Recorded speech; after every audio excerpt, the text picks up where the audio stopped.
देर पहले ये चंडीगढ़ रोड पर एक बिल्डिंग के बेसमेंट में आग लगी। उसके धुएं की वजह से लोग जो है वो ऊपर की तरफ भागे, बचाव के लिए अपने छतों पर चले गए, जिनको रेस्क्यू किया गया साधनों के जरिए से।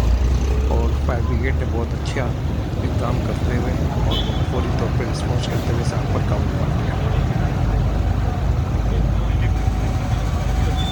काम कर रहे थे सेकंड फ्लोर पे, किचन में काम करता है, उसने आके हमें बताया। अगर बताएं आप लोग किस फ्लोर पे थे, क्या हुआ? हाँ, बता सेकंड फ्लोर पे थे, काम कर रहे थे शीशे का। उन्होंने आके हमें बताया कि यार नीचे आग लग गई है। हम लोग जैसे ऑफिस से बाहर निकले तो धुआं बहुत था, तो हम लोग जो है वो छत पे भागे। हमने छत पे हवा मिलेगी तो रिलैक्स रहेंगे, सुकून से रहेंगे। हम लोग छत पे जाके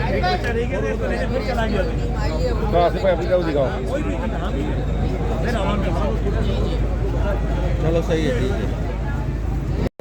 आई चंडीगढ़ रोड पर कायम इमारत में लगी आग पर काबू पा लिया गया है। कॉलिंग का अमल शुरू कर दिया गया, जबकि फायर रेस्क्यू ऑपरेशन में कितनी गाड़ियों ने हिस्सा लिया और आग लगने की वजूहत क्या थी, इस हवाले से जानते हैं कराची से अपने नुमाइंदे शहबाज खान से। शहबाज खान, तफसीलात से आगाह कीजिएगा। जी बिल्कुल, इस वक्त हम आई चंडीगढ़ रोड पर मौजूद हैं, जहां पर एक इमारत के अंदर आग लग गई थी। आग लगते ही फायर ब्रिगेड की गाड़ियां जो है मौके पर पहुंची थी। फायर रेस्क्यू ऑपरेशन जो है वो शुरू किया गया था। इस वक्त चीफ फायर ऑफिसर हमारे साथ मौजूद हैं, उनसे मजीद इस वाक़े के हवाले से जानते हैं। बताइएगा कितने बजे आग की इत्तला मिली और आग कहाँ लगी थी, क्या स्टेटस है अभी?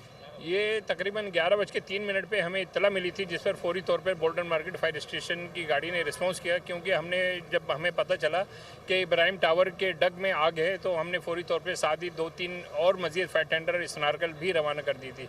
ये है कि बर वक्त फौरी जो रिस्पांस हुआ है, अल्लाह का शुक्र है, बेसमेंट में आग थी, फर्स्ट फ्लोर पे वायरिंग में थी, उसको वहीं पर मुहित करके उसको बुझा दिया गया और कोई जानी नुकसान नहीं हुआ और अल्लाह का शुक्र है बड़े नुकसान से बच गए।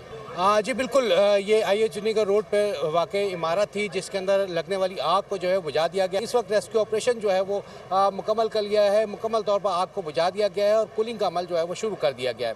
जी फिल वक्त इतना ही।